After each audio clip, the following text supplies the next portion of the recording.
the Vice Chairman of this Commission, Mr. Grosner, you have the floor. Thank you, Madam Chair.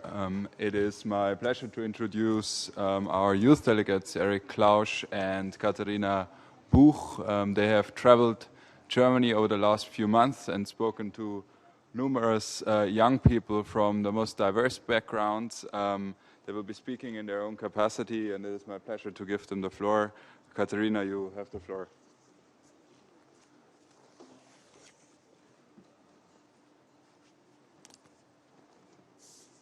Madam Chair, distinguished delegates, dear fellow youth delegates, what's your vision? Where do you see our world in 10, in 20, in 50 years? If you imagine the future, do you see a colorful movie with happy people, a lot of animals jumping around, or is it a black and white movie, one of those dark war movies, just without the happy ending? You know what? You are not the first who we ask that questions. For months, young people all over Germany told us what their visions are and what they think needs to change, and we want to share that with you. After school, Sarah spends her afternoons helping out at a youth organization, fighting for a clean environment. She has met many politicians, but a lot of times they did not meet their promises. Sarah does not only want to ask for help. Sarah demands, I want to do politics myself, and therefore youth has to move to the heart of it. And Rohat is not one of those people who watch the news, complain about politicians, but never do something themselves. On the weekends, he runs on the soccer field, kicking goals. He organizes intercultural soccer matches to help migrants and refugees to integrate into German society. Politics are not the only way to change the world. Rohat says it like Gandhi. You need to be the change you want to see. David does not need another pair of jeans or the newest cell phone. He has realized that every product we buy impacts the lives of people all over the world. But instead of just buying fair and organic, we need an actual change in our worldwide economic system. We can't grow forever. I was finished growing when I was 17, but I'm still evolving. Why shouldn't that be possible for other countries too, he asks.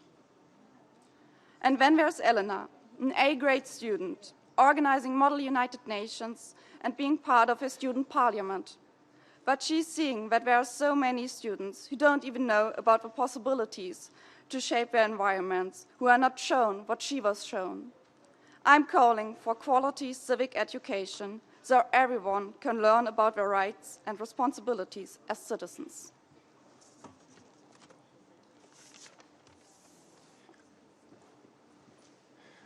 We just named a few of all the young people we met, but all of them have visions, big ones or small ones.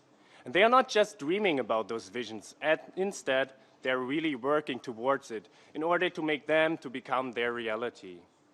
Our generation is a strong generation, and we can accomplish a lot without your help. But this is not our goal. It's not an us versus you, but it's about how we can change that world so that all those visions have space. So we ask you today to take those barriers away that hinder young people from participating in society. So what does the UN has to do? First, we need a strong foundation. Only if an equal access to resources like food, water, sanitation, and information is guaranteed worldwide, youth can be an active part of society. And this would be a win-win situation. On one hand side, it empowers the youth, and on the other hand, it helps the youth to bring in their complete potential into society. Second, we call upon all member states to educate your children and youth about being part of a living civil society. We do not only need to learn how to solve formulas, write essays, and know the dates of historic events. I know this is all very important, but we also need education to become global citizens, responsible leaders, and change makers in our communities and societies. We demand that the UN follows their own established guidelines on youth participation as declared in the World Programme of Action for Youth. That every single country reviews their youth participation mechanisms, that a universal approach is taken to teach young people about their possible role in society. Please never say youth is the future. We know we are. But we be reminded that we are the present as well, and that we can only be responsible, active, and hopeful leaders of society in the future if you empower us today, so that we can empower us ourselves. If we both dream about the future, we see an amazing movie. A movie that was made together with all of you and all of us.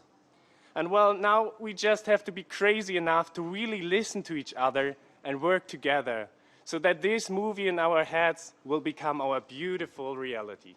Thank you, Madam Chair. Muchas gracias.